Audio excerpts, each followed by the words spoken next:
Salut, c'est François. Aujourd'hui, on se retrouve pour parler de Lada Niva et de l'histoire improbable de ce même Lada Niva et de ceux qui devaient le tuer et qui finalement n'y sont pas arrivés. Et d'ailleurs, dit-on un Niva, une Lada Niva, on voulait choisir. S'il n'en reste qu'un, je serai celui-là, chantait Eddie Mitchell en 66, quand on l'accusait d'être déjà démodé et has-been. Il faut croire que le Niva a suivi cette maxime mitchellienne, tant lui non plus n'a jamais trouvé de successeur. Aujourd'hui, le Niva, qu'il convient d'appeler 4x4, est le dernier vrai 4x4 de franchissement, au point de devenir une légende roulante. En 40 ans de carrière, on a voulu le tuer 100 fois, mais le Niva sera toujours et encore là dans 10 ans. Quand l'étude de ce qui deviendra le Niva est lancée, tout porte à croire que le 4x4 russe ressemblera à une Jeep Willys, comme tous les 4x4 à travers le monde. On voit cette ligne inimitable et ce concept révolutionnaire pour l'époque à deux jeunes Russes. L'ingénieur Piotr Prussov et le styliste Valery Semushkin préfèrent quelque chose de nouveau en couplant les capacités tout-terrain d'une Jeep avec une carrosserie couverte de berline. Leur concept original fut rejeté aussitôt par la direction de l'usine, qui préférait la vision plus traditionnelle des ingénieurs seniors. Indigné, Prussov fit une demande écrite pour être libéré du projet, ce qui ne se faisait pas trop dans l'URSS des années 70. Finalement, le chef de bureau d'études de Avtovaz, Vladimir Seloviev, prit finalement le parti des deux jeunes ingénieurs. Restait encore à convaincre les autres instances du parti, ce qui ne fut pas une mince affaire. À sa sortie, le concept fait mouche, et chez Lada, on va se servir de ce véhicule en avance sur son temps pour conquérir le monde. En France, il fera le bonheur et la fortune de l'importateur Jean-Jacques Poc. Le Niva sera pendant 2 décennies le 4x4 le plus vendu en France. Depuis son lancement, en 1977, on a l'habitude de dire du Niva qu'il n'a pas changé. C'est exact si on le compare à un Mercedes Classe G, revu maintes fois de fond en comble. Mais le Niva reçut tout de même quelques mises à jour ainsi que de grosses évolutions. En 1985, 8 ans après son lancement, il reçoit une boîte à 5 rapports. Il faut attendre 1994 pour que le vieux bloc d'origine Fiat cède sa place à 1700 cm3 à la place du 1600, avec en Europe et au Canada une injection monopoint d'origine GM, suivie en 2000 d'une injection multipoint. Attention, c'est la fête. Le Niva reçoit une nouvelle planche de bord et un nouveau haillon.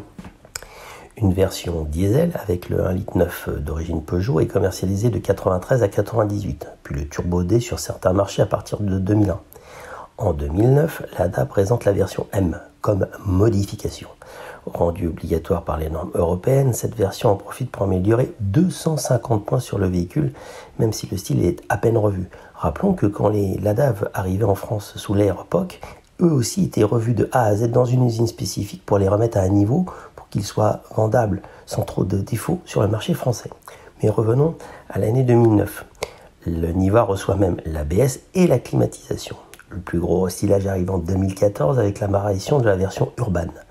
Mais l'année 2019 voit l'apparition d'un tout nouvel intérieur, nettement plus accueillant, et encore une fournée d'améliorations. De quoi confirmer la thèse que le Lada 4x4 original n'est pas prêt de quitter les chaînes de montage russes. Chez Lada, on est réputé pour faire du neuf avec du vieux, mais aussi pour faire traîner le remplacement des vieux modèles. Pourtant, dès le début des années 80, on commence à réfléchir et à étudier celle qui devra tôt ou tard remplacer ce modèle vieillissant étudié dans les années 70. La légende dit que le japonais Suzuki offrit une brochure du nouveau Suzuki Vitara à Piotr Prussov, concepteur du Niva, avec ces mots « Merci au parrain de notre voiture ». Le Lada n'était plus seul et une vague de petits 4x4 japonais envahissait tous les pays. Un premier prototype destiné à remplacer le Niva est présenté à la direction sans aucune suite. En 1986, chez Avtovaz, on vient de sortir le Samara et les bureaux d'études de la marque sont à nouveau disponibles pour créer une descendante au rustique franchisseur. Le prototype est très moderne, loin des lignes du Niva, mais les procédures sont longues, les décisions mettent des années à tomber et surtout le rythme à Togliatti n'est pas le même que dans l'industrie européenne ou japonaise. Ce SUV nous rappelle quelque chose. En effet, il semblerait que ce dessin, à retrouver sur notre site en détail, toutes les études que nous avons retrouvées donnent des dessins très intéressants. Il semblerait donc que ce dessin ne fut pas perdu pour tout le monde, tant il ressemble au Honda CR-V Joy Machine qui sortira quelques années plus tard. 10 ans après son lancement, le Niva a déjà tué 2 successeurs potentiels. Au début des années 90, la marque connaît une vraie traversée du désert. Premièrement, la chute du mur provoque un véritable séisme dans l'entreprise. Le marché européen se met à bouder les produits Lada, faute de renouvellement. Pire, les modèles censés renouveler la gamme sont repoussés d'année en année à l'image de la berline 2110 qui mettra des années à être industrialisée. Pourtant, on continue à chercher un remplaçant au Niva. Ce sera le 2123. Mais à quoi doit-il ressembler ? Les grandes lignes du projet 2123 ont vu le jour lors d'une réunion au centre de style le 17 novembre 87. On est très précis.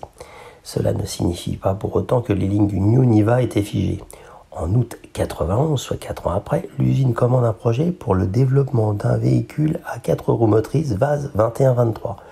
Le projet doit être terminé pour le premier trimestre 92. Délai impossible à tenir.